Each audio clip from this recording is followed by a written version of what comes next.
সপ্তাহের এই দিনটা মানে রবিবার, সকলের ঘরে ধীরে সুস্থে রান্নাবান্না করে কাজকর্ম করে, কিন্তু আমার এই দিনটায় বেশি তাড়া থাকে। প্রত্যেক সপ্তাহে রবিবারে এলে 2 মিনিট ঘুমানোর জো থাকে না, কারণ রবিবার 2টো থেকে মিষ্টির বাবার এখন ডিউটি হয়ে গেছে।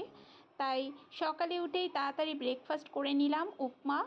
আর মিষ্টিকেও স্নান টান করিয়ে ও ব্রেকফাস্ট করে নিয়েছে, ওকে একটু পড়তে বসিয়েছি। হ্যাঁ mum. Good girl, good girl. ওখানে রাখো, ওখানটা রাখো। লিখতে দেখো। ও বন্ধুরা, পুরো টেবিলসগুলো রিভিশন করাচ্ছি প্রথম থেকে। হিন্দিটা তো আগে থেকে শিখে আছে। আমাদের এখানে মানে বেঙ্গলি তো নেই, ওই জন্য মিষ্টিকে একটু বেঙ্গলিটা শেখাচ্ছি, মানে অ আ ক খ মোটামুটি শিখে গেছে। চন্দ্রবিন্দু পর্যন্তই শিখে গেছে, গত বছর থেকেই ট্রাই করছিলাম, মানে এই বছর অবধি মোটামুটি লিখতে পারছে। এখনও আকার হশিকার মানে দীর্ঘ ইকার এইগুলো শেখেনি। যাই হোক, আমি স্নান করে পুজো টুজো দিয়ে চলে এসেছি। এখন আমি খাবো, মিষ্টির বাবা মিষ্টি তো খেয়েই নিয়েছে। পুজো না দিয়ে আমার একদম খেতে মন চায় না, সকাল থেকে চাটাও আজকে খাইনি, ওই জন্য চা নিয়েও বসেছি।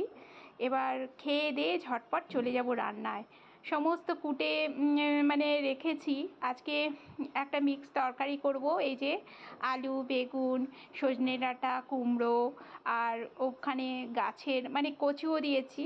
আর ওখানে মিষ্টির বাবা কিছুটা পাতা পাড়ছে, পুঁই শাকের পাতা, সেই পাতাগুলোও দিয়ে দেবো। গাছটা না একদম সরু হয়ে লিকলিক করে উঠেছে, আর ডাঁটাগুলো ইউজ করা যাচ্ছে না, এত শক্ত। শুধু পাতাগুলোই বার করছি। আর মিষ্টির বাবার একটু ভিডিও করছিলাম বলে হেসে দিল।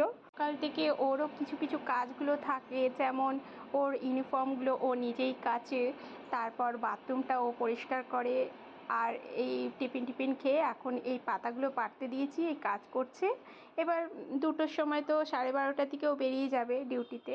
যাই হোক, রান্নাবান্নাও কমপ্লিট করে নিলাম। ডিমের কারি করেছি, আজকে বাজারে পাঠাইনি, যেহেতু 2 দিন অমাবস্যা, মানে আমরা নিরামিষ খাবো, ওই জন্য বাজারে পাঠাইনি। আর চিকেন টিকেন আনলে না থেকে যায়, আর মাছ মাংস কিছু ফ্রিজে রেখে আমরা ওরকম সেরকম বেশি একটা খাই না, ওই জন্য আনতে দিইনি। ঘরে এরকম মিক্স তরকারি করলাম, ডিম তরকারি করলাম, আর একটু টমেটো দিয়ে টক বানালাম, মানে যেটাকে রাসাম বলে, খেতে খুব ভালো লাগে দুপুরের টাইমে। এই যে ডিমের কারি বানালাম, আর এই যে টমেটো রাসাম। ব্যাস, এই রান্নাবান্না। ভিডিওটা কেমন লাগলো অবশ্যই জানাবে।